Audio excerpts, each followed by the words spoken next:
We're back. This one might have been a little tricky, but hopefully this diagram helped you think about it. In this case, we would say that the fuel at the power plant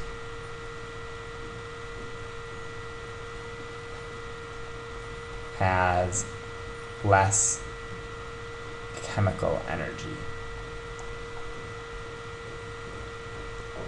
And now, we don't know for sure that we're really dealing with chemical energy, because maybe your neighborhood has a solar power plant or wind power, but most power plants in the United States run on those three that we keep talking about: coal, oil, and gas, which contribute to global warming.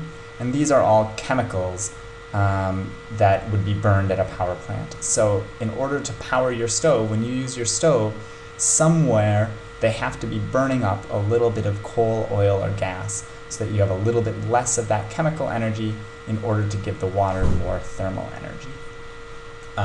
Hopefully in the future, there won't be so many power plants depending on coal, oil, and gas, and that way we won't have to burn things and pollute the atmosphere every time we want to heat up some water.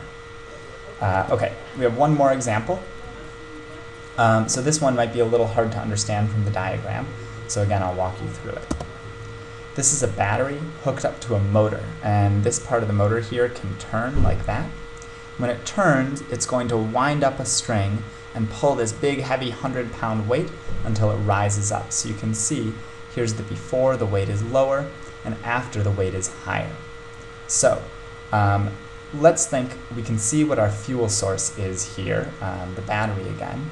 But let's think what kind of energy is being introduced in this after situation. So when it's finished, this has come to a stop again. So let's write that more clearly. Come to a stop again. So we wouldn't say this is kinetic energy, but I want you to think about what kind of energy this, this heavy weight will have just by being higher up.